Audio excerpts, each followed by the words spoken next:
Руските техники, традицијата и историјата за украсување на великденски јајца презентирани во Балканскиот Јерусалим.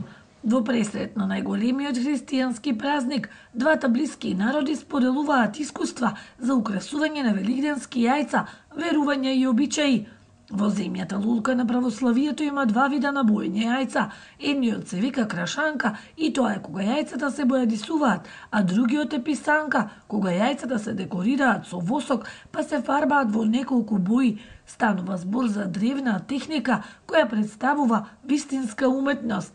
Преку овој настан сакаме да ја пренесеме пораката дека двата народи се многу блиски, дека не сврзува припадноста кон православието, дека не сврзува припадноста кон заеднички историски корени и дека македонскиот народ и рускиот народ се два, можам да кажам слободно, цивилизацијски народи кои што се длабоко вткаени во светските цивилизацијски придобивки со своите културни, културошки, историски и други придонеси. Двете земји имаат многу слични верски традиции, но има интересни разлики и верувања. Во Русија едно јајце се носело на гробишта со верување дека на тој начин ќе може да разговараат со мртвите. Омажените им даваат јајца на девојките за да се омажат и многу и други интересни верувања. Најважно беше кога ти даде јајце свештеник.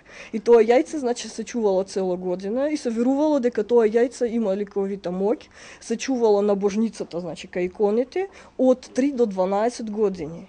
И се верувало дека ако се јаде од тоа јајце, значи човек одма ќе оздрави. Со ваквите настани и работилници се зголемува соработката меѓу двата народи и се добиваат повеќе информации за традицијата и историјата на двете блиски земји.